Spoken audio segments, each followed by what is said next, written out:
İbn Qeyyim rahimehullah buyurur ki, müminin günahdan aldığı ləzzət heç vaxt tam olmaz. Günah zamanı qəlbdə gizli bir kədər qalır. Lakin şəhvət sərxoşluğu insanı bu kədəri hiss etməkdən məhrum edə bilər. Əgər bir kəs günah edərkən qəlbində narahatlıq yoxdursa, əksinə sevinci artırsa, o kəs imanını sorğulasın və qəlbinin ölməsindən qorxsun. Günah nəfsə qısa müddətli bir ləzzət verə bilər, amma bu ləzzət tam və saf deyil, çünki fitrət və iman günaha razı olmaz.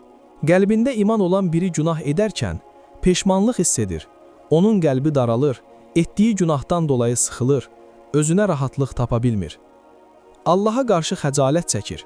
Bu hal imanın zəifliyi deyil, əksinə imanın mövcudluğunun dəlilidir.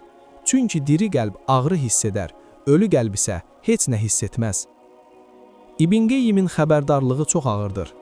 Əgər bir insan günah edərkən üzülmür, əksinə sevinci artırsa, bu artıq təhlükədir. Bu hal qəlbin qaralmasına, günahın adiləşməsinə, tövbənin gecikməsinə səbəb olar. Belə insan öz imanını yoxlamalı, qəlbinin halı üçün ağlamalıdır. Çünki günahdan narahat olmamaq qəlbin ölməsinə işarədir. Şəhvət sərxoşluğu nədir? Şəhvət sərxoşluğu nəfsin istəklərinin ağlı və qəlbi müvəqqəti örtməsidir.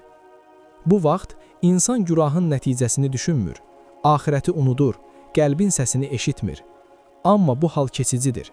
Sərxoşluq çəkiləndə qəlbin ağrısı daha da artır. Günahdan sonra peşmanlıq nemətdir. Qəlbin ağrısı oyanışdır. Tövbəyə tələsmək xilasdır.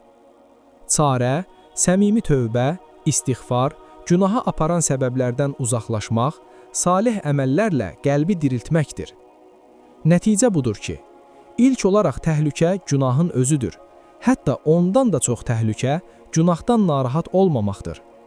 Qəlbin ağlaması mərhəmətdir, qəlbin susması isə fəlakətə işarədir.